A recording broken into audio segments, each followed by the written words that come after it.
नमस्कार. आज आपण शेवग्याच्या पानांची भाजी करतो आहोत. शेवग्याची पानं ही अशी दिसतात. ही भाजी साफ कशी करायची ते दाखवते. याप्रमाणे फांदी पकडून त्याची फक्त पानं ओढून काढायची आहेत. हे पहा. आपण आता भाजी काढून घेतली आहे, पण तरीही त्याचे बारीक देठ असतात ते राहतात, म्हणून मग नंतर अशी फक्त पानं काढून घ्यायची आहेत. आता ही भाजी धुवून घेऊया. ही पानं लहान लहान असल्यामुळे धुतानाही हाताला चिकटत राहतात. ही भाजी स्वच्छ धुवून घेतली की मग कापायची आहे. पानं जरी लहान असली तरी भाजी आपण कापून घ्यायची, कारण काय जी बारीक बारीक देठ असतात ना ते कडक राहतात, शिजत नाहीत, म्हणून भाजी कापताना तेही कापले जातात. शेवग्याच्या पानांच्या भाजीला म्हणजेच ह्या भाजीला आमच्या मालवणी भाषेत शेगलाची भाजी म्हणतात. आणि ही भाजी गोकुळाष्टमीच्या नैवेद्यामध्ये अगदी आवर्जून केली जाते. आता आपली भाजी कापून झाली की आपण कशी करायची ते बघूया. मी गॅसवर एक तवा ठेवला आहे. त्यामध्ये 1.5 चमचा आपण खोबरेल तेल घातलं आहे. पालेभाज्यांना नेहमी खोबरेल तेल वापरावं, खूप छान सुगंध येतो भाज्यांना.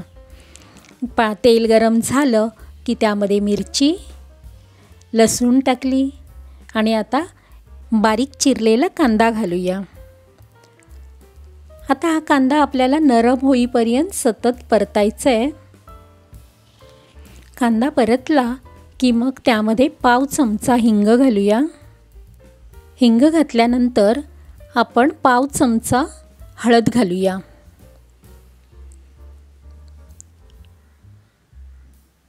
कांदा परतत राहायचं आहे, लागू द्यायचा नाही आहे खाली.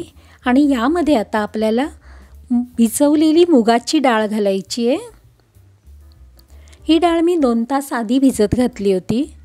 मुगाची डाळ ही पूर्णपणे ऑप्शनल आहे, नाही घातली तरी चालते, किंवा मुगाच्या डाळीऐवजी तुम्ही चण्याची डाळही वापरू शकता. आता आपल्याला ही डाळ थोडीशी शिजवून घ्यायची आहे. त्यासाठी आपण 5 मिनिटं झाकण ठेवूया. झाकण उघडून पाहायचं आहे, खाली लागू द्यायची नाही आहे. डाळ पण भिजवलेली असल्यामुळे डाळ पटकन शिजते. डाळ शिजली आहे, तर आता आपण याच्यामध्ये हा शेवग्याचा पाला घालूया. शेवग्याच्या भाजीमध्ये भरपूर प्रमाणात vitamin C, antioxidants, proteins, calcium आणि आयर्न असतं, म्हणूनच ही भाजी आपण वरच्यावर खावी. आता भाजी घातल्यानंतर हे ढवळायची आहे. भाजी चांगली वर खाली करून परतायची आहे. आणि आता आपल्याला यामध्ये चवीपुरतं मीठ घालायचं आहे. आणि ह्या भाजीवर झाकण ठेवून शिजवली तरीही चालते, कारण आपण पालेभाज्या झाकण ठेवून शिजवत नाही, कारण पाणी सुटतं.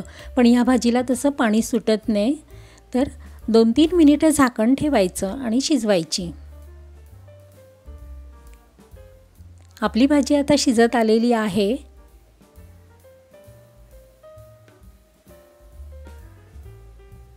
भाजी झाली की मग त्यामध्ये ओला नारळ घालायचा आहे. इथे आपण ओला नारळ किसून घेतला आहे, तो टाकूया आणि मिक्स करून परतली की आपली भाजी आता झाली आहे. आता आपण ही भाजी कांदा लसूण घालून केली आहे.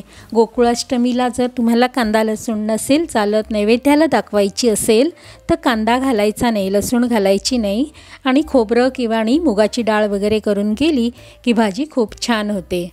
आणि ही भाजी पौष्टिक आहे. आता आपली भाजी झालेली आहे. तुम्हीही अशी करता का? ही मालवणी पद्धत आहे भाजीची.